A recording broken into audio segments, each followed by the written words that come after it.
la maestra de los espejos rotos. Nunca pensé que moriría sola hasta la noche en que vi mi propio reflejo rezando por mí. Fue en el espejo del pasillo, ese que heredé de mi abuela y que colgaba torcido desde hacía años. Eran las 3 de la madrugada cuando me levanté a tomar agua y al pasar frente a él, mi imagen no me devolvió la mirada. En su lugar, una mujer vestida de blanco con un rosario de hueso entre las manos movía los labios en silencio. No grité, no pude. Solo me quedé ahí parada, descalza sobre las tablas frías de mi casa en Mineral del Chico, mientras la neblina de la madrugada se colaba por las rendijas de la ventana. Mi nombre es Marisela Nájera, y antes de que todo esto comenzara, yo era simplemente una maestra jubilada, que vivía entre libros polvorientos y paredes descascaradas. 58 años de edad, 32 de servicio docente, 0 hijos, 0 esposo, 0 razones para levantarme cada mañana, que no fueran la costumbre y el miedo a que me encontraran muerta días después. Cuando el olor alertara a los vecinos, así era mi vida en este pueblo de montañas, perpetuamente envuelto en niebla, donde el olor a leña mojada se pega a la ropa y los días se parecen tanto entre sí que pierdes la cuenta de los años. Mineral del Chico no es un lugar al que llegas por casualidad. Es un lugar del que no te vas aunque quieras, porque algo invisible te ata a sus calles empedradas y a sus secretos enterrados en las antiguas minas de plata. Aquella madrugada, después de ver a la mujer de blanco en el espejo, no pude volver a dormir. Me senté en la cocina con una taza de té de manzanilla que no probé, mirando cómo el amanecer teñía de gris las montañas. Pensé que había sido un sueño, una alucinación producto de la soledad y los medicamentos para la presión. Pero cuando volví al pasillo, con la luz del día colándose por la ventana, el espejo estaba quebrado. Una fisura perfecta lo atravesaba de lado a lado, como si alguien hubiera trazado una línea con un diamante. Y lo más extraño, en el centro de la grieta brillaba algo, una especie de polvo dorado que desaparecía cuando intentabas tocarlo. No temas, Marisela, es la santa que te busca. La voz de doña Beltrana casi me arranca un grito. Mi vecina tenía el talento de aparecer sin hacer ruido, como si sus 82 años le hubieran dado el poder de la levitación. Estaba en el marco de mi puerta con una jarra de atole en las manos y esa mirada que tienen las personas que saben más de lo que dicen. ¿Qué santa?, pregunté todavía temblando. La que cuida a las almas solas, la que aparece cuando más la necesitas, aunque no lo sepas. Doña Beltrana entró sin esperar invitación, dejó el atole sobre mi mesa y se persignó frente al espejo roto. Luego se volvió hacia mí con una sonrisa desdentada que de algún modo resultaba reconfortante. Mi abuela me contó que cuando una mujer ha dedicado su vida a dar sin recibir, a enseñar sin ser recordada, a amar sin ser amada, la santa viene a compensar la balanza, pero no lo hace regalándote lo que perdiste, te muestra lo que aún puedes construir. Sus palabras se quedaron flotando en mi cocina como el vapor del atole. Yo quería creerle, pero había pasado demasiados años siendo la maestra racional, la que explicaba el mundo con pizarrones y tiza, la que no creía en nada que no pudiera tocar o demostrar. Doña Beltrana, con todo respeto, yo no creo en... No tienes que creer, me interrumpió. Solo tienes que mirar.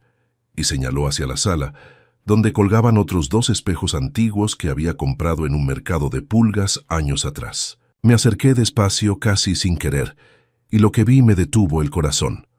En el espejo de la izquierda, en lugar de mi reflejo, había manos. Cientos de manos trabajando, puliendo, creando. En el de la derecha, veía rostros sonrientes de personas que no conocía, rodeados de objetos brillantes que parecían espejos enmarcados, y en ambos cayendo como lluvia dorada, monedas antiguas que desaparecían antes de tocar el suelo. ¿Qué significa esto?, susurré. Significa que tienes trabajo que hacer, mijita, y no estás sola. Durante los siguientes días los espejos de mi casa comenzaron a hablarme, no con palabras sino con imágenes. Me despertaba y veía en ellos escenas que no pertenecían a mi vida. Un taller lleno de luz, personas riendo mientras trabajaban, espejos rotos transformándose en obras de arte. Al principio pensé que estaba perdiendo la razón. Visité al doctor en Pachuca. Me hicieron estudios, me aumentaron la dosis de no sé qué pastilla, pero las visiones continuaban cada vez más claras, más insistentes. Fue el niño Gabo quien terminó de convencerme de que no estaba loca. Gabo tenía 7 años y vivía 3 casas más abajo. Era un niño callado, de esos que la gente llama especiales sin saber muy bien qué significa eso. Su madre me lo traía a veces para que lo ayudara con la tarea, aunque yo sospechaba que lo hacía más para que el niño tuviera con quién hablar. Gabo veía cosas que otros no veían. Lo había descubierto un día cuando señaló una esquina vacía de mi sala y dijo: «La señora de blanco dice que no tengas miedo». La tarde en que Gabo confirmó mi cordura, o mi locura compartida, llegó con su cuaderno de matemáticas y se sentó frente a mis espejos como siempre. Pero en lugar de hacer la tarea, se quedó mirándolos fijamente durante varios minutos. «Maestra, ¿usted también ve las luces?» «¿Qué luces, Gabo?» «Las que salen de los espejos. Son doradas, y hay una señora que sonríe». Se me erizó la piel.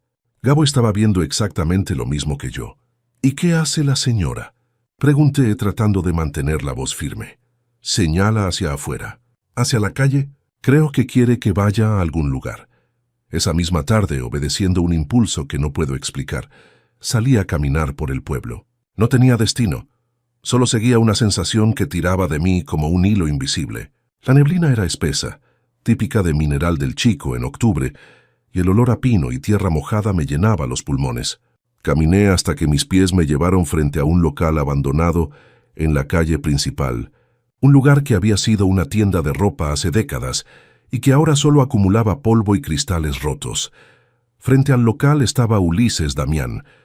Ulises había sido mi alumno hacía casi 20 años. Lo recordaba como un niño inquieto, de manos ágiles y mente curiosa, que dibujaba en los márgenes de sus cuadernos en lugar de poner atención a mis lecciones de historia. Ahora era un hombre de 30 y tantos años, delgado con barba descuidada y ojos que aún conservaban aquella chispa de quien ve el mundo de manera diferente. «Maestra Nájera», me saludó con sorpresa genuina. «¿Qué hace aquí?» «No lo sé», respondí honestamente. «Algo me trajo».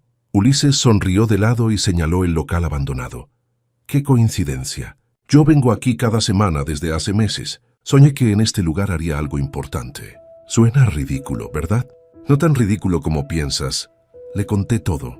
Le conté sobre la mujer de blanco en el espejo, sobre las visiones de manos trabajando y monedas cayendo, sobre Gabo y las luces doradas. Esperaba que se riera o que saliera corriendo pensando que su vieja maestra había enloquecido. Pero Ulises me escuchó, con la misma atención con la que nunca había escuchado mis clases de la Revolución Mexicana. Cuando terminé, se quedó en silencio un largo rato. Luego sacó algo de su mochila, un espejo pequeño, bellísimo, con marco de madera tallada. «Yo hago esto», dijo en voz baja. «Espejos artesanales.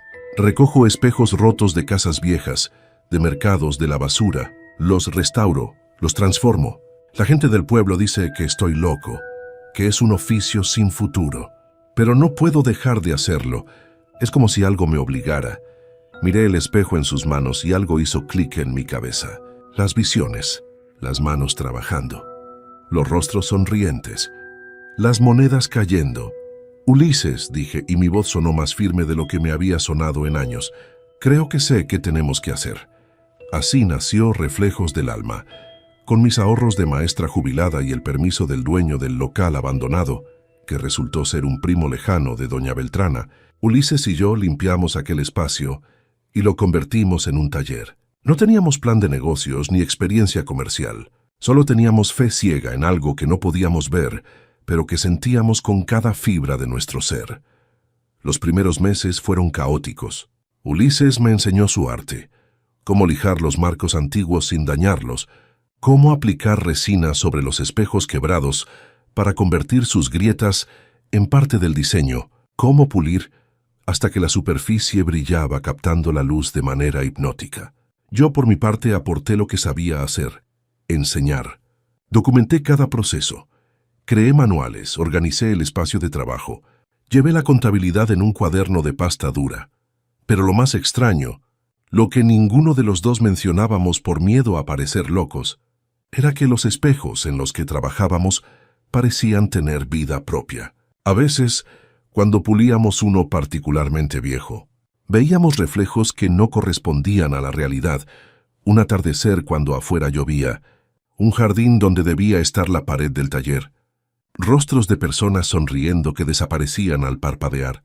¿Tú también lo ves?, me preguntó Ulises una tarde, sin levantar la vista del espejo que pulía. Siempre, respondí. Creo que ella nos está guiando. No necesitamos decir quién era ella. Ambos lo sabíamos. Nuestra primera venta fue a una pareja de turistas de la Ciudad de México que buscaban algo único para decorar su casa nueva. Compraron un espejo grande con marco de cedro y superficie atravesada por líneas doradas que Ulises había creado rellenando las grietas con resina mezclada con polvo de oro. Pagaron 3 veces lo que les habíamos pedido y se fueron diciendo que nunca habían visto algo tan hermoso. Una semana después, esa misma pareja regresó con 5 amigos. Todos querían espejos y todos tenían la misma historia. Desde que habían colgado el espejo en su casa, las cosas habían mejorado. Discusiones que parecían insolubles se habían resuelto. Oportunidades laborales habían aparecido de la nada, que incluso uno de ellos había recibido una llamada de un familiar con el que no hablaba desde hacía años. Es como si el espejo bendijera el hogar, dijo una de las mujeres, acariciando el marco de madera, doña Beltrana, que había empezado a visitarnos cada tarde con café y pan dulce. Se persignó al escuchar eso. No son los espejos, mijita, es la intención con la que se hacen y la que los protege. La noticia se corrió como pólvora en Mineral del Chico y los pueblos cercanos. La gente comenzó a traernos sus espejos rotos de casa, esos que habían guardado en el desván porque les daba pena tirarlos.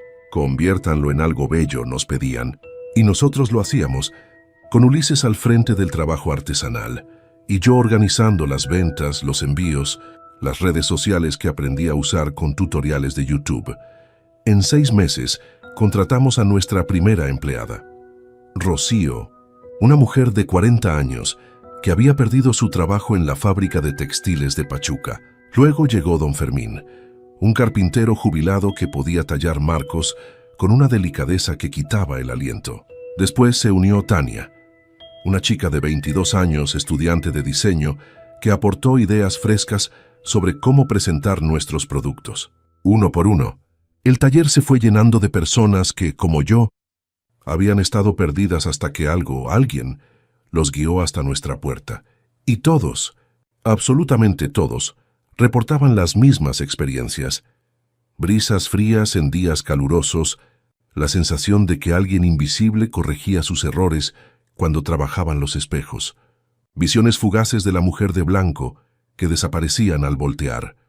2 años después de aquella madrugada en que vi mi reflejo rezando por mí, Reflejos del Alma se había convertido en una empresa de 27 empleados, con pedidos de todo el país y algunos del extranjero. Nuestros espejos se vendían en galerías de arte, tiendas de decoración exclusivas y ferias artesanales. Cada pieza era única, cada una llevaba una historia, pero para mí el mayor logro no fueron las ganancias ni el reconocimiento. Fue la mañana en que el niño Gabo llegó corriendo al taller, con su mochila rebotando en la espalda y una sonrisa que le iluminaba toda la cara.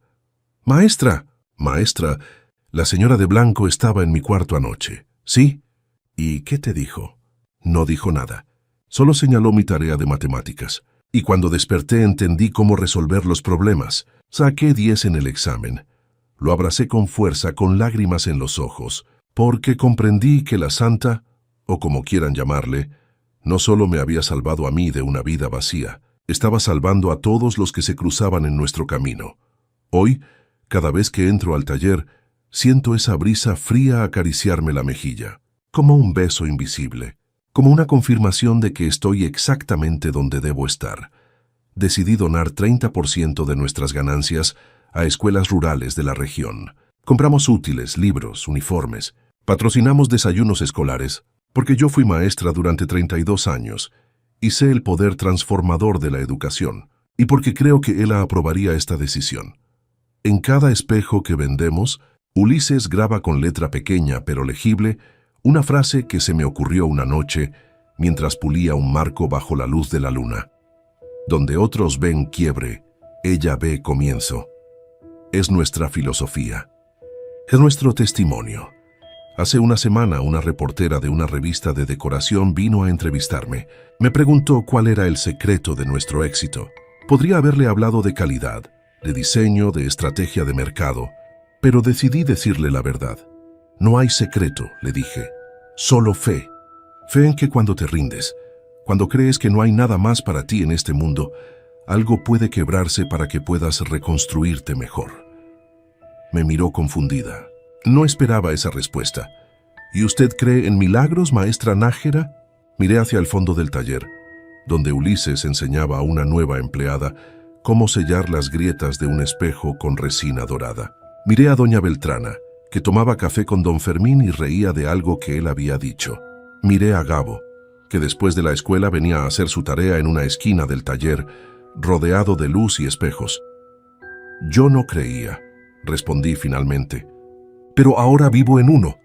Esa noche, cuando todos se fueron y apagué las luces del taller, me quedé un momento frente al primer espejo que se quebró, el del pasillo de mi casa que ahora cuelga en la pared principal de reflejos del alma. La grieta sigue ahí, atravesándolo de lado a lado, brillando suavemente en la oscuridad, y en su superficie, aunque solo por un segundo, vi mi reflejo. Pero no estaba sola. A mi lado, con una mano sobre mi hombro, estaba la mujer de blanco. Esta vez pude ver su rostro. Era joven y viejo al mismo tiempo, hermoso y común, familiar y desconocido. Sonreía. «Gracias», susurré al espejo. La imagen desapareció, pero la sensación de su mano sobre mi hombro permaneció durante todo el camino a casa. Ya no vivo sola. Mi casa siempre huele a café recién hecho que no preparé. Encuentro flores frescas en jarrones que estaban vacíos. Escucho pasos suaves en el pasillo por las noches, y ya no me asustan. Al contrario, me reconfortan, porque aprendí que la soledad no siempre es estar físicamente solo. A veces es vivir sin propósito, sin dirección, sin saber por qué te levantas cada mañana. Y la compañía más verdadera no siempre viene en forma humana. A veces viene como una brisa fría, como un reflejo imposible, como una grieta en un espejo que en lugar de arruinarlo, lo hace más hermoso. Esta es mi historia. La historia de cómo una maestra jubilada, que esperaba morir sola, encontró una familia en los espejos rotos. La historia de cómo lo quebrado puede ser el inicio de algo extraordinario. La historia de cómo, cuando ya no crees en nada, algo o alguien puede creer en ti. Y si alguna vez te encuentras frente a un espejo y ves algo que no debería estar ahí, no tengas miedo. Tal vez sea tu turno, tal vez sea tu grieta, tu comienzo. Donde otros ven quiebre, ella ve comienzo. Y yo, Marisela Nájera, soy la prueba viviente de ello. El viñedo de la lluvia dorada. Nunca olvidaré el sabor de mis propias lágrimas, mezcladas con el polvo del desierto aquella noche. Tenía el rostro hundido entre las manos, arrodillada sobre tierra que ya no me pertenecía, cuando el cielo se abrió y comenzó a llover oro. Pero déjenme contarles cómo llegué hasta ese momento. Mi nombre es Reina Ordóñez, y hasta hace 6 meses ese nombre significaba algo en Parras de la Fuente. Mi esposo, Tomás, había heredado 3 hectáreas de viñedos al pie de la Sierra de Parras. No éramos ricos, pero teníamos lo suficiente. Teníamos dignidad, teníamos futuro. Luego vino la sequía. 3 años sin lluvia decente, 3 cosechas perdidas. Los bancos no perdonan la mala suerte, y tampoco lo hace don Crispín Villarreal, el terrateniente más poderoso del valle. Cuando Tomás murió, el corazón simplemente se le detuvo una tarde de julio. Entre las viñas secas que tanto amaba, yo quedé sola con una deuda que crecía como maleza entre piedras. Don Crispín vino personalmente a cobrar. Recuerdo sus botas de cuero fino, levantando nubes de polvo en mi patio. «Lo siento, reina», dijo sin mirarme a los ojos. «Los negocios son los negocios». Me dio una semana para desalojar. Una semana para empacar 30 años de vida. El día que me fui, cargué una maleta pequeña y la fotografía de mi boda. Nada más. ¿Para qué llevarse recuerdos de un lugar al que nunca volverías? Me quedé en casa de mi prima Lucía en el pueblo. Ella no tenía mucho, pero compartió conmigo su techo y sus frijoles. Yo pasaba los días buscando trabajo donde fuera, lavando ropa, limpiando casas, cualquier cosa que me permitiera no sentirme completamente inútil. Pero las noches eran otra cosa. No podía dormir. Cada vez que cerraba los ojos, veía las viñas de Tomás secándose, sus hojas rizándose como dedos muertos. Así que caminaba. Salía cuando Lucía se dormía y vagaba por las calles polvorientas de Parras hasta llegar inevitablemente al mismo lugar, el viejo viñedo abandonado de don Crispín. Era un lugar fantasmal, hectáreas y hectáreas de cepas retorcidas, olvidadas, como esqueletos de madera clavados en tierra estéril. Nadie sabía exactamente cuántos años llevaba abandonado. Algunos decían 20, otros 30. Don Crispín lo había heredado de su padre, quien a su vez lo había ganado en una apuesta, o eso contaban, pero la tierra estaba maldita, decía la gente. Nada crecía allí, ni siquiera las malas hierbas prosperaban. Yo me sentaba entre las hileras muertas y lloraba. Lloraba por Tomás, por nuestras viñas perdidas, por la vida que debimos tener. El viento del desierto soplaba constante, caliente incluso de noche, silbando entre los postes carcomidos. Era un lugar perfecto para el duelo, abandonado, olvidado, tan muerto como yo me sentía por dentro. Fue en una de esas noches cuando conocí a Valentín de la Cruz. Lo escuché antes de verlo, una voz grave tarareando una canción que no reconocí. Me sequé rápidamente las lágrimas y me puse de pie asustada. La figura de un hombre emergió entre las sombras, caminando entre las viñas muertas, como si paseara por un jardín floreciente. «No tenga miedo, señora», dijo al verme. «Yo también vengo aquí a hablar con ellos». Valentín era un campesino de unos 60 años, delgado como un alambre, con manos enormes y curtidas. Sus ojos tenían esa cualidad líquida de quienes han visto demasiado sol. Vestía ropa simple, remendada 1000 veces, pero limpia. «¿Hablar con quién?», pregunté con voz temblorosa. «Con las plantas», respondió como si fuera lo más natural del mundo. «Ellas escuchan, y a veces, cuando el viento sopla justo así», hizo una pausa ladeando la cabeza, «ellas responden». Pensé que estaba loco, pero algo en su manera de hablar tan tranquila y segura me hizo quedarme. Nos sentamos entre las viñas y él me contó que había trabajado toda su vida en los campos. Conocía cada variedad de uva que crecía en Parras, cada secreto del suelo, cada señal del cielo. «Esta tierra no está muerta», me dijo esa noche, tocando la tierra seca con reverencia. «Solo está esperando a alguien que crea en ella de nuevo». «Las plantas no escuchan creencias», respondí amargamente. «Necesitan agua». «Y aquí no llueve». Valentín sonrió. «Hay diferentes tipos de lluvia, señora reina. Algunas caen del cielo, otras brotan de lugares más profundos». No entendí lo que quiso decir entonces, pero sus palabras se quedaron conmigo, como semillas plantadas en mi mente. Seguí regresando al viñedo abandonado, y cada noche Valentín estaba allí. Me enseñó a escuchar el viento, a sentir los cambios sutiles en el aire. Me mostró cómo incluso en la tierra más seca, si excavabas lo suficiente, encontrabas humedad. Me habló de sus abuelos, que habían cultivado estas tierras cuando aún no había tractores ni sistemas de riego, solo manos, fe y conocimiento transmitido de generación en generación. Mi abuela contaba una historia, me dijo una noche. Decía que hace mucho tiempo, cuando Parras era apenas un puñado de casas de adobe, hubo una sequía terrible, peor que esta. La gente estaba muriendo de hambre. Entonces apareció una mujer. Nadie sabía de dónde venía. Era alta, envuelta en telas que brillaban como el sol poniente. Caminó por los campos resecos y donde pisaba brotaban manantiales. Las plantas reverdecían a su paso. Algunos la llamaron Santa, otros dijeron que era un ángel, pero todos coincidían en algo. Olía a uvas dulces como el mejor vino que jamás probarías. ¿Y qué pasó con ella?, pregunté, hechizada a pesar de mi escepticismo. Desapareció, dijo Valentín mirando el cielo estrellado. Pero la gente decía que nunca se fue realmente, que cuando alguien necesita un milagro de verdad, ella regresa, siempre con la lluvia.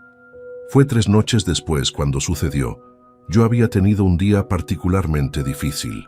Don Crispín había vendido mis antiguas tierras a un empresario de Monterrey que planeaba construir un hotel boutique. El viñedo de Tomás sería arrancado de raíz, reemplazado por piscinas y canchas de tenis. Cuando escuché la noticia, algo dentro de mí se rompió definitivamente. Esa noche llegué al viñedo abandonado más tarde que de costumbre. Valentín no estaba. Me adentré entre las hileras de cepas muertas hasta el punto más profundo, más alejado del camino, y simplemente me derrumbé. Lloré como no había llorado desde el funeral de Tomás. Lloré hasta que no me quedaron lágrimas, hasta que solo pude emitir sollozos secos y entrecortados.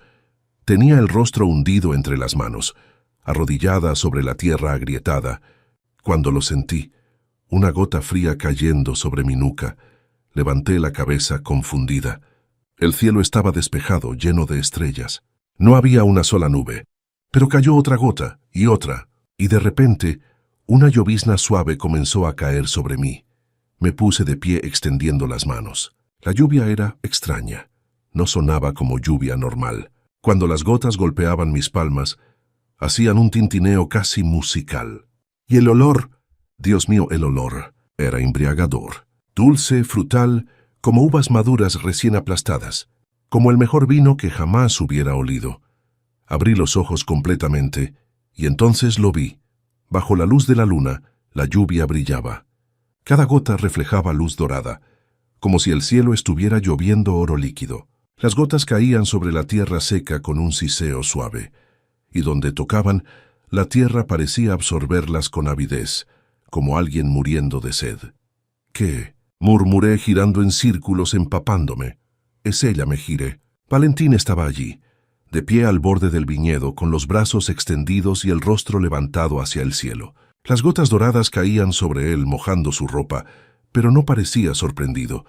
Parecía extático. «Es ella, señora reina», gritó sobre el suave repiqueteo de la lluvia, la que da fruto a lo estéril, la que no abandona a los que han perdido todo. La lluvia duró apenas 5 minutos. Tan repentinamente como comenzó, se detuvo. El cielo volvió a estar despejado, las estrellas brillando con indiferencia. Pero el suelo estaba empapado. Charcos de líquido dorado brillaban bajo la luz de la luna, reflejando el cielo como espejos dispersos. Me arrodillé y toqué uno de los charcos. El líquido era tibio, viscoso como aceite ligero. Lo llevé a mis labios. Sabía a esperanza. No tengo otra manera de describirlo. Sabía dulce, complejo, con capas de sabor que no podía identificar, pero que me llenaron de una calidez que se extendió desde mi pecho hasta la punta de mis dedos. ¿Qué fue eso?, susurré. Valentín se arrodilló junto a mí, tocando la tierra mojada con reverencia. Un regalo, una segunda oportunidad. Esa noche no pude dormir. Volví a casa de Lucía y me quedé despierta hasta el amanecer, preguntándome si había alucinado todo. Pero mi ropa olía a uvas dulces. El perfume era tan fuerte que Lucía lo comentó en el desayuno. «¿Estuviste bebiendo anoche?», te preguntó con una ceja levantada. No supe qué responder. 3 días después recibí un mensaje de Valentín. Me buscó en el mercado donde yo vendía tamales para ayudar con los gastos. Estaba agitado, con los ojos brillantes de emoción. «Tiene que venir a ver», dijo, tomándome del brazo. «Tiene que verlo ahora». Dejé mi puesto y lo seguí. Caminamos rápidamente hacia el viñedo abandonado. Mientras nos acercábamos, otros campesinos se unieron a nosotros, todos hablando en voz baja, emocionados. Cuando llegamos al viñedo, mi aliento se detuvo. Las cepas estaban verdes, no todas, pero sí las que estaban en el área donde había caído la lluvia dorada. Donde 3 días antes solo había madera muerta y gris, ahora había brotes verdes, hojas pequeñas pero vibrantes, llenas de vida. Y más que eso, había flores, pequeños racimos de flores blancas, que llenaban el aire con un perfume embriagador.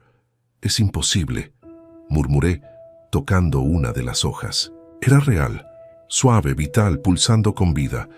«No es imposible», dijo una voz detrás de mí. «Es un milagro». Me giré. Una joven monja estaba de pie en el borde del viñedo. Vestía un hábito simple, café oscuro, y llevaba un rosario en la cintura. Su rostro era sereno, hermoso en su simplicidad, pero había algo en sus ojos, una profundidad, una sabiduría que parecía demasiado antigua para su edad joven. «Soy hermana Marta Luz», dijo con voz suave, «del convento de San Patricio». Hizo una pausa, mirando las viñas reverdecidas. «He hecho voto de silencio, pero esto me obligó a romperlo temporalmente. Necesitaba ver si era cierto lo que había escuchado».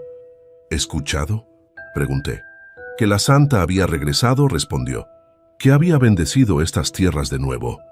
En los días siguientes más gente vino a ver el milagro. Don Crispín apareció incrédulo. Examinó las plantas. Hizo traer a un agrónomo de Saltillo. El experto no pudo explicarlo.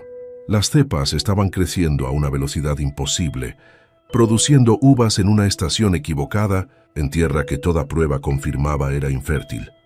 «Esto no tiene sentido científico», dijo el agrónomo rascándose la cabeza. «Pero no puedo negar lo que estoy viendo. Don Crispín me buscó esa tarde. Estaba diferente. El orgullo había desaparecido de su rostro, reemplazado por algo que nunca pensé ver en él. Humildad. «Señora reina», comenzó, retorciendo su sombrero entre las manos. «He sido injusto con usted y ciego. He despreciado esta tierra durante años porque no me daba beneficios inmediatos. Pero usted vino aquí en su dolor más profundo». «Alguien», respondió. Hizo una pausa mirando hacia las viñas reverdecidas. «Quiero hacer un trato. Este viñedo es legalmente mío, sí. Pero el milagro es suyo. Le propongo una sociedad. Usted se encargará de estas tierras. Las trabajará como quiera con quien quiera. Yo proveeré los recursos necesarios, sistemas de riego, herramientas, lo que necesite. Y compartiremos las ganancias. 50-50. Lo miré buscando el engaño, la trampa, pero solo vi sinceridad. «¿Por qué?», pregunté. «Porque algo más grande que nosotros está obrando aquí», respondió, «y yo no quiero estar del lado equivocado de un milagro». Acepté. ¿Qué otra cosa podía hacer? Valentín fue el primero en unirse. Luego vinieron otros campesinos, hombres y mujeres que habían trabajado la tierra toda su vida, pero que habían perdido sus empleos por la sequía. Hermana Marta Luz pidió permiso a su madre superiora para ayudar varias horas al día. «Es obra de Dios», argumentó. «¿Cómo podría negarme? Trabajamos como nunca había trabajado, desde el amanecer hasta el anochecer, podando, regando, cuidando cada cepa como si fuera un hijo». Y las viñas respondieron. Crecieron con una vitalidad que asombraba incluso a Valentín, que había pasado toda su vida entre plantas. En solo 6 semanas tuvimos racimos. Uvas perfectas, gordas, de un púrpura tan profundo que parecía casi negro. Cuando las probamos todos quedamos en silencio. El sabor era indescriptible, dulce pero balanceado, complejo, con notas que parecían cambiar en tu lengua. Valentín lloró. «En 50 años trabajando la tierra», dijo, «nunca había probado uvas así». Decidimos llamar al viñedo Milagro de Hueso y Oro. Hueso por la muerte de la que había resurgido. Oro por la lluvia que nos había salvado. Llegó el tiempo de la primera cosecha. Invitamos a todo el pueblo. Fue una celebración como no había visto en Parras en años. Familias enteras vinieron a ayudar, a ser parte de algo especial. Cosechamos con cánticos y risas, llenando cestas con las uvas milagrosas. Luego vino el momento de pisar las uvas, de convertirlas en vino. Construimos un lagar tradicional de madera, como los que se usaban en los viejos tiempos. Valentín insistió en que tenía que ser a la antigua, descalzos, con música y oración. Hermana Marta Luz bendijo el lagar. Luego, juntos, Valentín, Marta, yo y varios de los campesinos, entramos al recipiente lleno de uvas y comenzamos a pisar. El jugo que brotaba era de un rojo profundo, casi púrpura. El aroma que llenó el aire era embriagador. Pisamos y pisamos, cantando viejas canciones que Valentín conocía, canciones que su abuela le había enseñado sobre la tierra, la cosecha, la gratitud. Fue entonces cuando lo vimos. El jugo en el lagar comenzó a brillar, sutilmente al principio, como si la luz del atardecer se reflejara en él de manera extraña. Pero luego el brillo se intensificó, emanando del líquido mismo, y en la superficie del jugo, como un reflejo en un espejo, apareció una imagen. Era la figura de una mujer, alta, envuelta en telas que parecían fluir como líquido dorado. No podíamos ver su rostro, estaba cubierto por un velo resplandeciente, pero podíamos sentir su presencia. Podíamos sentir su sonrisa. Todos nos detuvimos, congelados. El viñedo completo quedó en silencio. La única música era el viento suave entre las hojas, susurrando como una canción de cuna. La imagen duró apenas un momento. Luego, como agua dispersándose, se desvaneció. Pero su perfume permaneció. Uvas dulces, miel y algo más. Algo que no tenía nombre, pero que olía a paz, a segundas oportunidades, a amor incondicional. Hermana Marta Luz cayó de rodillas en el lagar, con el jugo hasta las pantorrillas, llorando. «Gracias», susurró. «Gracias, gracias, gracias». Yo también lloré, pero esta vez no eran lágrimas de dolor. Eran lágrimas de gratitud, de asombro, de una alegría tan profunda que no sabía que podía sentir después de todo lo que había perdido. El vino que produjimos ese día fue extraordinario. Incluso antes de fermentar completamente, los expertos que vinieron a probarlo quedaron asombrados. «Es como nada que haya probado antes», dijo de la Ciudad de México. «Tiene complejidad, profundidad, pero también algo indefinible, algo sagrado». La noticia del viñedo de la lluvia dorada se extendió, primero localmente, luego regionalmente, luego nacionalmente. Periodistas vinieron a documentar la historia. Algunos buscaban desacreditar el milagro, encontrar una explicación racional, pero las uvas estaban allí, el vino estaba allí y nadie podía negar su extraordinaria calidad. Los pedidos comenzaron a llegar. Restaurantes, tiendas especializadas, coleccionistas. Don Crispín manejó el lado comercial, siempre consultándome en cada decisión. Nos mantuvimos fieles a nuestros principios. Producción limitada, métodos tradicionales, respeto por la tierra y los trabajadores. Cada botella lleva una etiqueta especial. Valentín diseñó el arte. Una silueta dorada de mujer caminando entre viñedos, con gotas doradas cayendo a su alrededor. Y debajo la inscripción que él insistió en incluir: «Bebes del milagro de quien nunca abandona». Pasó un año. El viñedo está ahora completamente revitalizado. Hemos contratado a más de 30 familias locales. Hermana Marta Luz todavía viene a ayudar, aunque ha vuelto a su voto de silencio.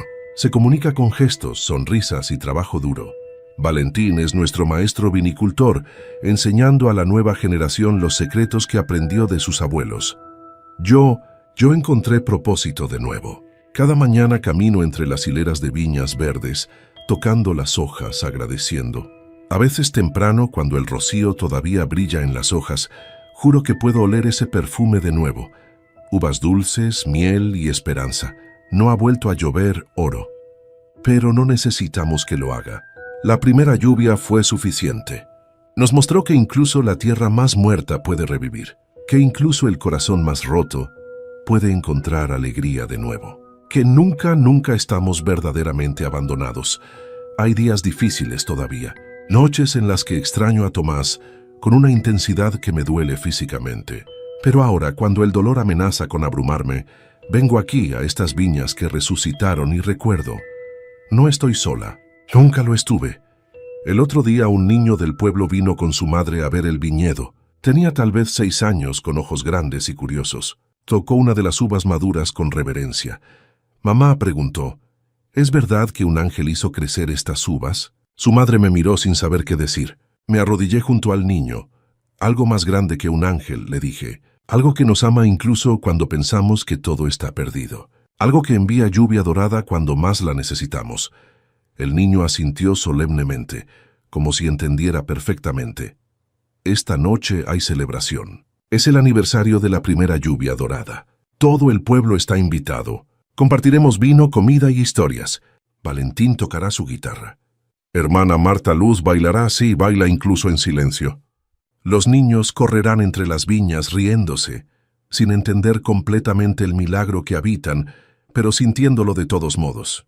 Y yo levantaré mi copa de vino dorado bajo el cielo estrellado y daré gracias por la tierra que resucitó, por las personas que encontraron esperanza de nuevo, por la misteriosa mujer de oro que camina en nuestros campos, en la leyenda, en la memoria, en cada cosecha bendecida, porque aprendí que los milagros no son solo sobre lo imposible haciéndose real, Son sobre lo muerto volviendo a vivir. Son sobre encontrar familia donde perdiste sangre. Son sobre descubrir que el final que pensabas que era el final era realmente solo el comienzo de algo más hermoso de lo que jamás imaginaste. Levanto mi copa.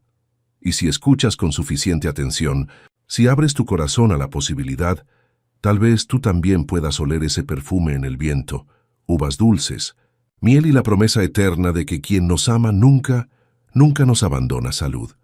La promesa del kilómetro 17. Cuando vi la vela encendida en medio de la nada, supe que estaba muerto o a punto de volverme loco.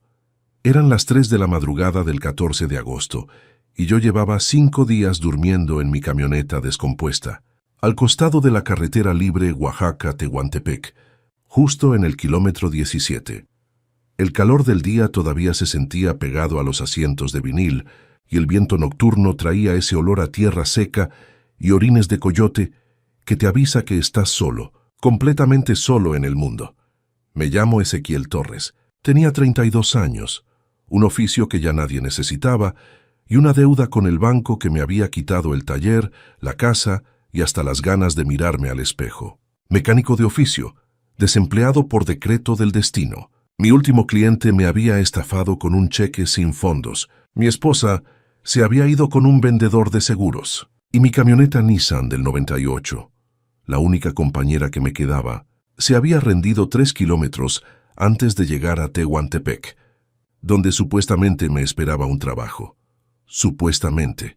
Pero esa madrugada, mientras intentaba conciliar el sueño recostado en el asiento del conductor con las piernas encogidas y el estómago rugiendo de hambre, algo me despertó. No fue un ruido, fue una sensación, como cuando alguien te observa en silencio y tu cuerpo lo sabe antes que tu mente. Abrí los ojos. Afuera, a unos 20 metros de distancia, junto a un montículo de piedras al borde de la carretera, había una luz, pequeña, titilante, una vela. Me froté los ojos pensando que era una alucinación. Llevaba 2 días sin comer bien, solo sobreviviendo con el agua tibia de un garrafón y media bolsa de cacahuates que había comprado en una tiendita 5 kilómetros atrás. Pero la luz seguía ahí, y entonces la vi, una figura vestida de blanco, de pie junto a la vela. Era una mujer, o al menos tenía forma de mujer. No se movía, no hacía ruido, solo estaba ahí, con los brazos extendidos hacia los lados, como si me invitara a acercarme. El miedo me subió por la columna como una corriente elérica. Pensé en La Llorona, en las leyendas que mi abuela me contaba, en todas esas historias de espantos en carreteras solitarias. Pero había algo distinto en esa presencia. No sentía terror, sentía curiosidad y una extraña calma.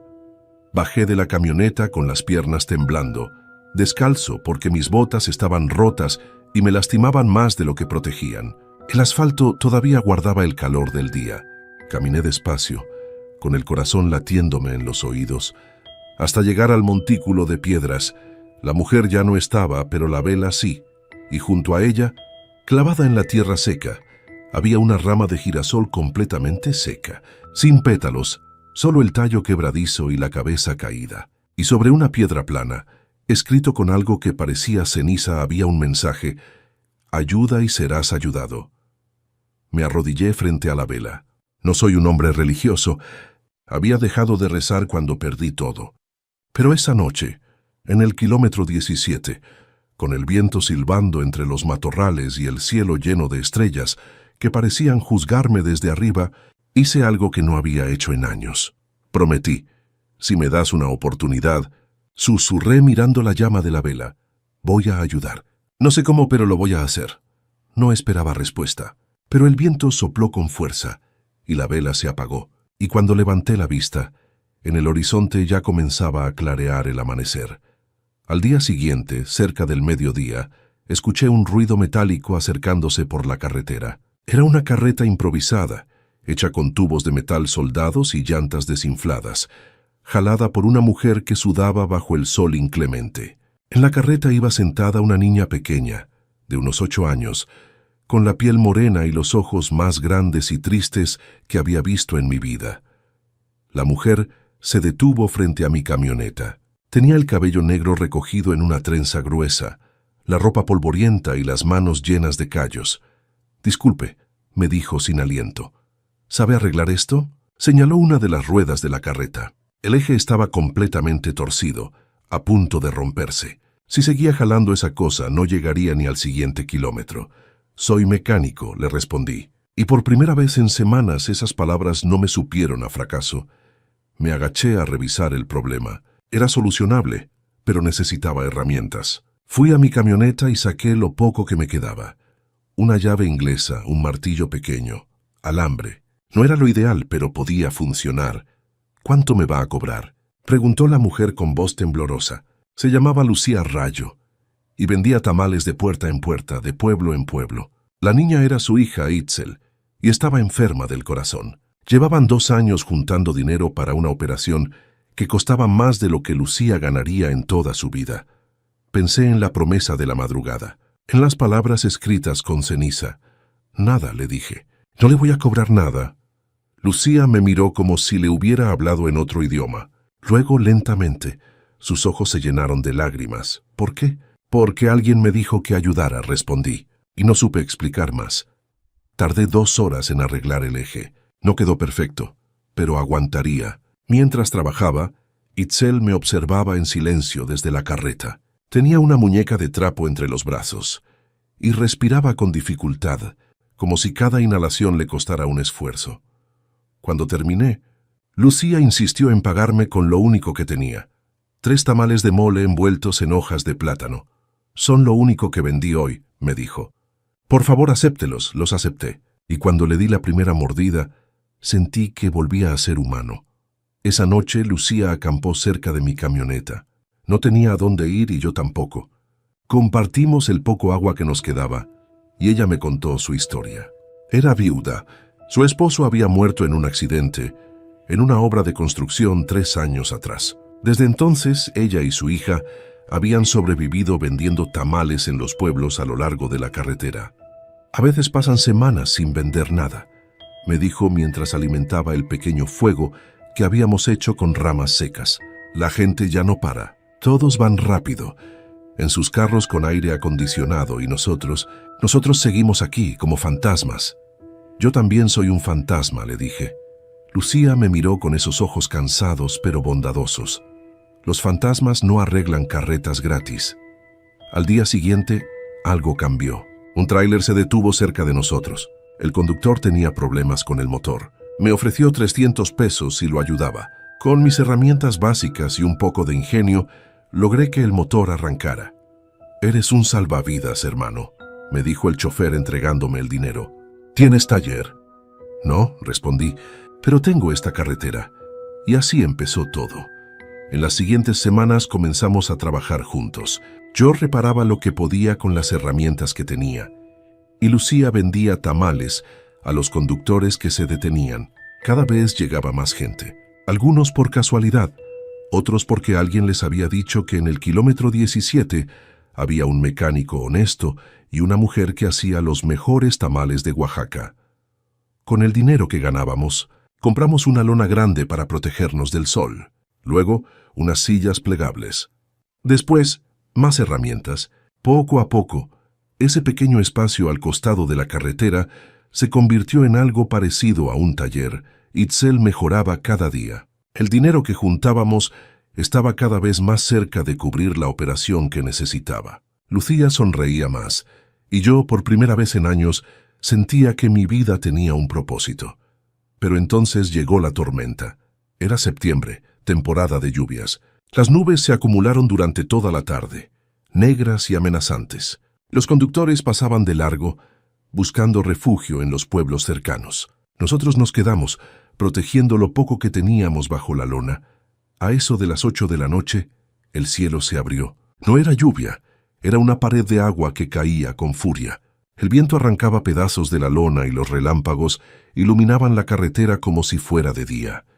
Y entonces escuchamos el estruendo, un derrumbe. A unos 200 metros de nosotros, una sección completa de la ladera de la montaña se vino abajo, arrastrando piedras, árboles y lodo que cubrieron la carretera. El camino quedó completamente bloqueado. «Tenemos que irnos». gritó Lucía sosteniendo a Itzel entre sus brazos, pero no había a dónde ir. La carretera estaba bloqueada en ambas direcciones. Estábamos atrapados. Corrimos hacia mi camioneta buscando refugio, pero cuando miré hacia atrás vi algo que no puedo explicar. Nuestro pequeño taller, la lona, las herramientas, las sillas, todo estaba intacto, como si una burbuja invisible nos protegiera. Alrededor el caos, pero en ese espacio paz. Y entonces, entre los relámpagos, la vi de nuevo, la mujer de blanco, de pie en medio de la tormenta, con los brazos extendidos, rodeada de girasoles que crecían del lodo, con los pétalos brillando como oro bajo la lluvia. La santa, murmuró una voz detrás de mí. Era un hombre viejo, con los ojos blancos de cataratas, apoyado en un bastón. No lo habíamos visto llegar. Estaba empapado, temblando, pero su rostro reflejaba una calma absoluta. «Me llamo Patricio», dijo. «He caminado estas tierras por más de 50 años, y sé quién los protege». Don Patricio nos contó la historia esa noche, mientras esperábamos a que amainara la tormenta. Hacía más de 100 años, una mujer había muerto en ese exacto lugar, el kilómetro 17.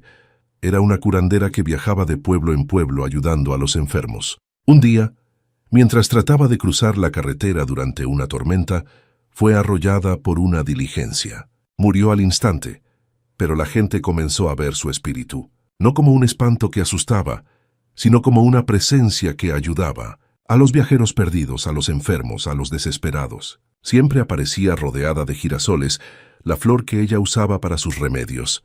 «Ella no quita», dijo don Patricio con voz firme. «Ella devuelve multiplicado, pero solo a quienes dan sin esperar nada a cambio». Miré a Lucía, ella me miró a mí, y ambos entendimos la promesa.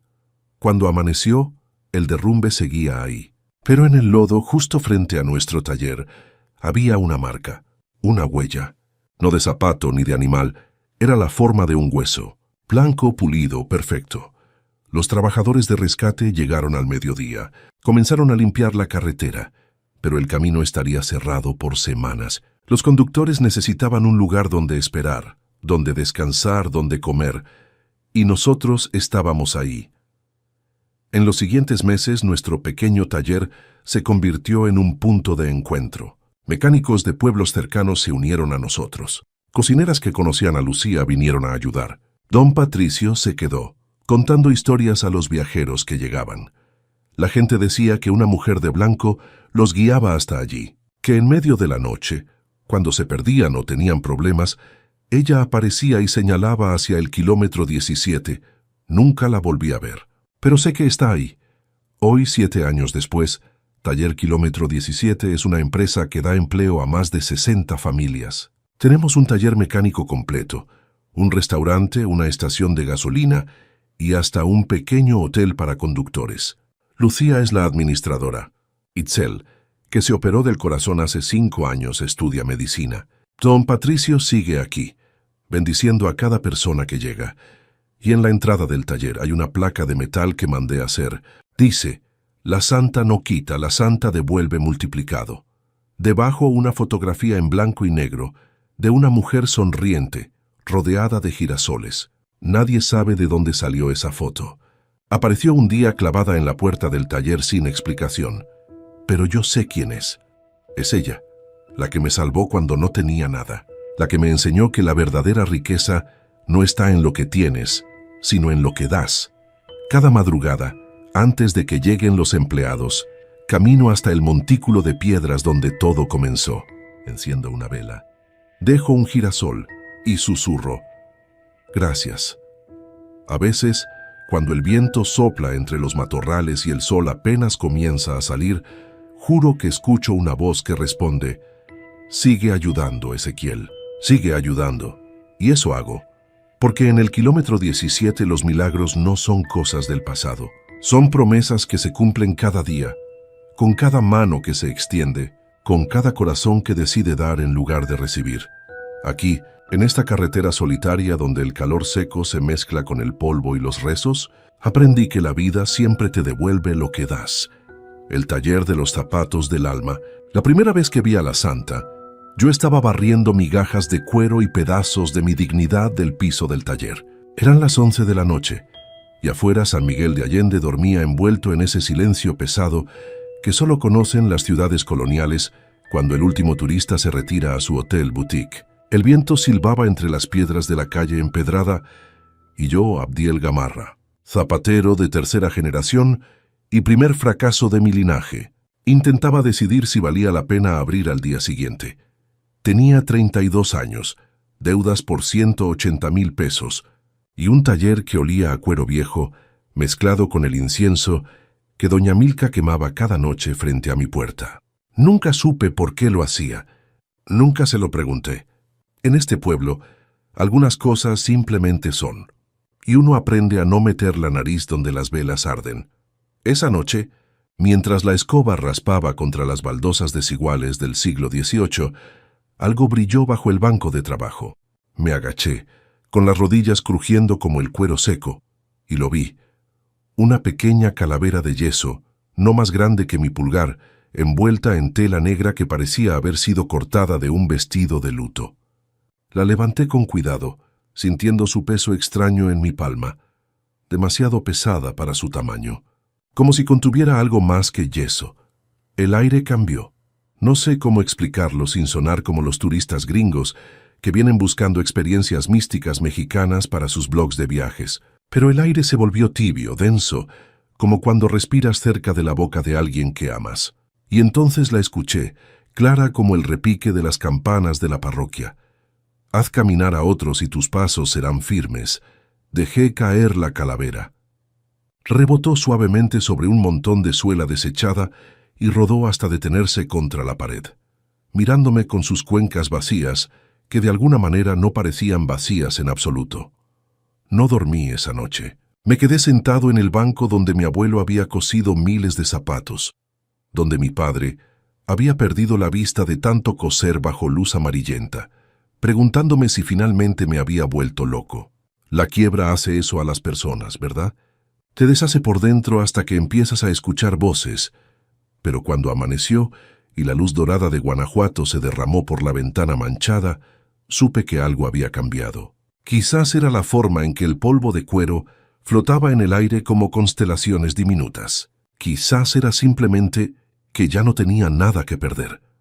A las 7 de la mañana, Mateo llegó como siempre, con su caja de lustrar bajo el brazo y esa sonrisa que podía desarmar a cualquiera. Tenía 9 años y trabajaba desde los 6, desde que su padre se fue al norte y nunca regresó. Su madre limpiaba casas de extranjeros que tenían más baños que su familia habitaciones. «Don Abdiel, ¿me puede arreglar esto?», me mostró su zapato derecho, con la suela completamente despegada, colgando como una lengua cansada. «Es que lustrando no puedo estar levantando el pie cada rato». Miré al niño. Luego miré la calavera, que seguía en el rincón donde había quedado observándome, y tomé una decisión que cambiaría todo. «Mateo, ¿qué número calzas?» «23, pero no se preocupe. Este zapato todavía sirve si...» «Siéntate».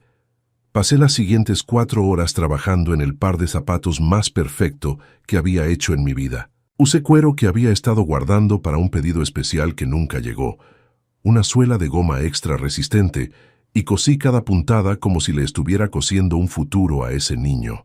Cuando terminé eran zapatos dignos de un príncipe, no de un lustrabotas. «Don Abdiel, yo no puedo pagar. No te estoy cobrando. Pero hay una condición». Sus ojos cafés se agrandaron asustados. «Vas a prometerme que vas a volver a la escuela. Pero, Don, mi mamá necesita que... Tu mamá necesita que seas alguien. Y eso no va a pasar si no estudias. Yo hablo con ella». Mateo se fue caminando diferente ese día, más alto, como si los zapatos no solo le cubrieran los pies, sino que lo elevaran del suelo. Me asomé a la ventana y lo vi correr por las piedras de la calle, y juro por todo lo sagrado que vi algo brillante siguiendo sus pasos, huellas blancas que desaparecían casi tan rápido como aparecían. Doña Milka estaba encendiendo sus velas. Levantó la vista y me miró con esos ojos de cuervo viejo que lo ven todo. «Ya empezó», dijo tan simple como quien comenta el clima. «¿Qué empezó?». Pero ella solo sonrió y siguió rezando en voz baja. Al día siguiente apareció Rosa, la señora que vendía flores en el atrio de la parroquia. Traía unos zapatos de tela tan gastados que era un milagro que todavía tuvieran forma. Le hice unas sandalias de cuero suave, del tipo que no lastima los juanetes. No le cobré. Después fue don Goyo, el organillero ciego de la esquina de Insurgentes. Luego la familia Contreras al completo, 8 hermanos que necesitaban zapatos para empezar las clases. Luego la hija de la tortillera, que se iba a casar y no tenía con qué. Con cada par que entregaba algo sucedía. Pequeños milagros que la gente atribuía a la suerte. El hijo de Rosa consiguió trabajo en una galería. Don Goyo empezó a recibir propinas de turistas que antes nunca lo veían. Los niños Contreras comenzaron a destacar en la escuela. Y las huellas. Siempre las huellas blancas siguiéndolos. Mi cuenta bancaria se vaciaba más rápido que un cenote en sequía. Los proveedores comenzaron a llamar. El banco envió cartas. La palabra embargo empezó a rondar como zopilote sobre carroña. Pero yo no podía parar. Cada vez que pensaba en cobrar, sentía el peso de la calavera en mi mano. Escuchaba esa voz. Haz caminar a otros. Fue entonces cuando conocí a Renata Solís. Llegó un martes por la tarde, con el cabello lleno de salpicaduras de pintura y los ojos brillantes de esa manera, en que brillan los ojos de la gente joven que todavía cree que el mundo tiene solución. Era estudiante del Instituto Allende, especializada en arte sacro, y estaba buscando historias locales para su proyecto de tesis. «Me habló Mateo de usted», dijo, acomodándose en el banco de madera donde esperaban mis clientes que no pagaban. «Dice que usted hace zapatos mágicos». Me reí. Era la primera vez que reía en semanas. «Hago zapatos, punto. No hay magia, solo cuero y trabajo honesto». «Entonces, ¿por qué la gente dice que cuando usan sus zapatos sus vidas cambian?» «Coincidencias. San Miguel es un pueblo chico. Todo parece conectado». Pero ella no se convenció. Se quedó observándome trabajar esa tarde, haciendo bocetos en su libreta, preguntando sobre mi abuelo, sobre mi padre, sobre por qué el taller olía a incienso. Le conté algunas cosas, otras no. Nunca mencioné la calavera. Cuando se fue ya era de noche. Doña Milka estaba en su puesto, con sus velas formando un semicírculo perfecto. «Esa muchacha ve cosas», comentó sin levantar la vista. «Como tú, aunque ella todavía no lo sabe». «Doña, con todo respeto, ¿qué es lo que ve?» «A ella, a la que camina descalza, a la que deja huellas para los que tienen ojos para ver». Me estremecí a pesar del calor de agosto. «¿Quién es ella?» «No tiene nombre». «O tiene todos. Cada pueblo la llama diferente. Aquí algunos le dicen la santa, otros la caminante. Lo importante no es cómo la llames, sino lo que haces cuando te elige. Yo no pedí ser elegido. Solo quiero salvar mi taller. Mijo», y aquí su voz se suavizó casi maternal, «tu taller ya está salvado. Solo que todavía no te has dado cuenta». Las semanas siguientes fueron un torbellino. Renata volvía cada día, a veces ayudándome a cortar suelas, otras veces simplemente observando y dibujando. Me di cuenta de que estaba planeando algo grande cuando empezó a medir la pared exterior del taller, esa que daba a la calle de los órganos. «Voy a pintar un mural», anunció un viernes. «Con su permiso». «¿De qué?» «De la verdad. De lo que está pasando aquí». Quise negarme, pero había algo en su determinación que me recordaba a mí mismo, cuando aún creía que podía salvar el legado de mi familia. Le di permiso. Tardó 3 semanas. Trabajaba de madrugada para aprovechar la luz perfecta del amanecer. Ese momento, cuando San Miguel parece una ciudad de oro puro. Yo salía a veces a llevarle café, y la veía allá arriba en el andamio, con los brazos manchados de pigmento, moviendo el pincel como si estuviera escribiendo oraciones en un idioma que solo ella entendía. No me dejó ver el mural hasta que estuvo completo. La noche de la inauguración, porque Renata lo llamó así, inauguración. Como si fuera una galería y no la pared de un taller quebrado, medio pueblo se reunió en la calle. Había guirnaldas de papel picado que Mateo y sus amigos habían colgado. Doña Milka había traído más velas de las que yo creía posible. Hasta el padre Gómez de la parroquia había venido, con su sotana recién planchada. Cuando Renata quitó la tela que cubría su trabajo, el silencio cayó como una piedra en agua quieta. Ella había pintado a una mujer, no, a una presencia, porque llamarla simplemente mujer sería quedarse corto. Era una figura envuelta en luz suave, caminando descalza sobre un camino de huellas blancas. Su rostro era una mezcla de todas las mujeres que habían habitado alguna vez estas calles, indígena y española, joven y anciana, alegre y doliente, y detrás de ella, siguiendo sus pasos, había docenas de personas. Reconocí a Mateo, a Rosa, a Don Goyo, a todos aquellos a quienes les había hecho zapatos, y en el centro, arrodillado junto a su banco de trabajo, estaba yo, con las manos manchadas de cuero y los ojos cerrados, mientras de mi pecho brotaba un camino de luz que se conectaba con las huellas de la santa. No supe que estaba llorando hasta que Renata bajó del andamio y me abrazó. «Esto es lo que vi», susurró. «Desde el primer día, usted no hace zapatos, don Abdiel, usted hace caminos». Esa noche, un turista francés fotografió el mural. Lo subió a Instagram con un caption largo sobre el arte oculto de México y la espiritualidad encontrada en lugares inesperados. Para el fin de semana, la foto tenía 200,000 likes. Para el fin de mes, 500,000 los periodistas llegaron primero, luego los de viajes, después los coleccionistas y finalmente los clientes reales, gente que quería zapatos hechos por el zapatero místico de San Miguel. Intenté explicarles que no había nada místico, que solo era trabajo y cuero y fe. Pero nadie quería esa historia. Querían la magia.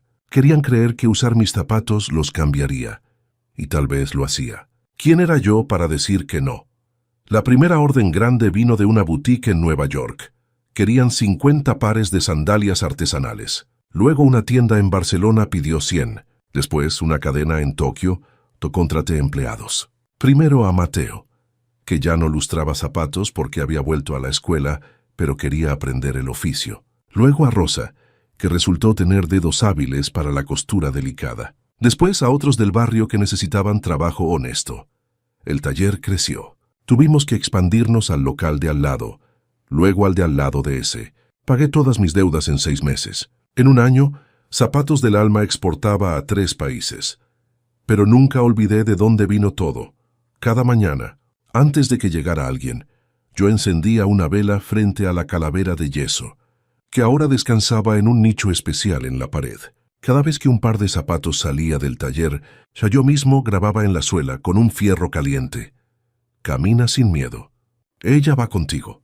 Y cada noche, doña Milka seguía encendiendo sus velas afuera, aunque ya no era necesario porque ahora yo podía pagar la electricidad y mantener el taller iluminado como una catedral. Un año después de la inauguración del mural, Renata se graduó con honores. Su tesis sobre arte sacro contemporáneo del espacio urbano ganó premios. Le ofrecieron becas para estudiar en Europa. Rechazó todas.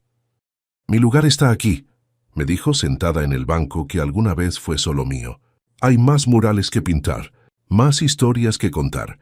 Se convirtió en la directora artística de Zapatos del Alma. Cada nueva colección venía con su propia historia visual, su propio pequeño milagro capturado en pintura y pigmento. Mateo cumplió 18 y decidió estudiar diseño de calzado en la universidad. Pero cada verano volvía al taller, a trabajar junto a mí, aprendiendo no solo el oficio, sino la filosofía detrás de cada puntada. «Don Abdiel», me preguntó una tarde, mientras cosíamos juntos un par de botas de trabajo, «¿usted realmente escuchó una voz aquella noche?» Lo pensé antes de responder. «La verdad, descubrí no siempre es simple. Escuché algo», dije finalmente. Si era una voz real, una ilusión de mi mente desesperada, o simplemente la sabiduría que llevaba dentro, pero no sabía cómo acceder. No lo sé, y honestamente, Mateo, ya no importa. ¿Por qué no? Porque lo que importa es lo que hice después de escucharla. Pude haberla ignorado, pude haber seguido intentando salvar el taller solo para mí, pero elegí otra cosa. Elegí hacer caminar a otros, y al final eso me salvó. Él asintió con esa seriedad que tienen los jóvenes cuando entienden algo importante. ¿Y la santa? ¿La ha vuelto a ver? Sonreí. La veo todos los días, mijo. En cada persona que camina mejor porque tiene buenos zapatos. En cada niño que va a la escuela con la cabeza en alto. En cada mujer que consigue trabajo porque finalmente tiene calzado digno. Ella no es una sola persona, es todas esas personas juntas. Han pasado 5 años desde aquella noche cuando encontré la calavera. El taller ahora es una empresa pequeña pero exitosa. Empleamos a 30 personas del barrio. Tenemos un programa de becas para hijos de empleados. Y cada diciembre cerramos durante una semana para hacer zapatos gratis para quienes los necesitan, como lo hacía al principio. El mural de Renata es ahora un punto turístico oficial de San Miguel. La gente viene de todo el mundo a fotografiarse frente a él. Se han hecho copias en postales, camisetas, hasta tatuajes. Pero la original sigue ahí, en la calle de los órganos expuesta al sol y a la lluvia, desvaneciéndose lentamente como todas las cosas bellas. Doña Milka murió el año pasado, tranquila, en su sueño. En su funeral, Renata y yo pintamos velas con sus colores favoritos, amarillo y azul, y las encendimos frente al taller. Desde entonces, lo hago yo mismo cada noche. Es mi manera de recordar que hay guardianes invisibles en este mundo, personas que protegen lo sagrado sin pedir reconocimiento. A veces, en las madrugadas, cuando el pueblo duerme y yo trabajo solo en el taller, siento ese mismo calor que sentí aquella primera noche. El aire se vuelve tibio y denso, y casi puedo escuchar pasos suaves descalzos, caminando entre los bancos de trabajo. Ya no me asusta, me reconforta, porque entendí algo fundamental. La fe no es creer en milagros extraordinarios. Es seguir cosiendo cuando tus manos sangran, es dar cuando no tienes. Es hacer caminos para otros cuando el tuyo propio está oscuro. Ayer, una joven llegó al taller. No podía tener más de 25 años. Traía zapatos destrozados y ojos llenos de preguntas que no sabía formular. «Necesito zapatos», dijo simplemente. La senté en el banco. Le medí los pies con el mismo cuidado con el que mi abuelo me enseñó. Y mientras trabajaba en su par le conté la historia. No toda, solo la parte que necesitaba escuchar. Cuando terminé le entregué los zapatos. Intentó pagarme. «Son gratis», le dije. «Pero hay una condición». Sus ojos se agrandaron igual que los de Mateo tantos años atrás. «Cuando uses estos zapatos y camines mejor, acuérdate de ayudar a alguien más a caminar. No tiene que ser con zapatos. Puede ser con palabras, con tiempo, con presencia, pero ayuda a alguien a encontrar su camino». Se fue llorando. Desde la ventana la vi alejarse por la calle empedrada. Y ahí estaban, claras como el día, siguiendo sus pasos. Huellas blancas que brillaban suavemente bajo el sol de Guanajuato. Renata estaba a mi lado, limpiándose pintura de las manos. «¿La viste?», preguntó. «La vi». «¿Crees que ella la vio también?». «No lo sé, tal vez no. Tal vez no importa. Tal vez la magia real no es ver lo extraordinario, sino hacer lo ordinario con amor extraordinario». Renata sonrió y volvió a su mural. Estaba trabajando en uno nuevo para el otro lado del taller. Una expansión de la historia original. Me quedé en la ventana, viendo cómo la ciudad se desperezaba bajo el sol. Las campanas de la parroquia comenzaron a repicar. Los vendedores ambulantes sacaban sus carritos. Los turistas empezaban a llenar las calles con sus cámaras y sus asombros comprados. Y yo, Abdiel Gamarra, zapatero de tercera generación y primer éxito de mi linaje, aunque tardé en darme cuenta, volví a mi banco de trabajo. Había zapatos que hacer, caminos que construir, almas que calzar. Antes de empezar, toqué la calavera de yeso en su nicho. Estaba tibia, como siempre. «Gracias», susurré, aunque no sabía exactamente a quién o a qué le agradecía. A la santa, a doña Milka, a mis antepasados, al universo, a la suerte, a la fe misma. O tal vez simplemente me agradecía a mí mismo por haber tenido el valor de escuchar aquella noche, cuando el mundo parecía acabarse y una voz me recordó la verdad más antigua, que el camino se hace al andar, pero se vuelve sagrado cuando ayudas a otros a caminar también. Afuera, el viento de Guanajuato silbaba entre las piedras antiguas, llevando el olor a cuero y a incienso, a café recién hecho y a pan de muerto, a historias viejas y a milagros nuevos. Y en algún lugar, en muchos lugares, alguien caminaba con mis zapatos, con «Ella va contigo» grabado en la suela, descubriendo que a veces la fe más poderosa cabe exactamente en el espacio entre el pie y el suelo, en ese momento fugaz cuando el paso que das te lleva más lejos de lo que creíste posible. Sonreí y enhebré mi aguja. Había trabajo que hacer, había caminos que crear, y la santa, Descalza y eterna seguía caminando.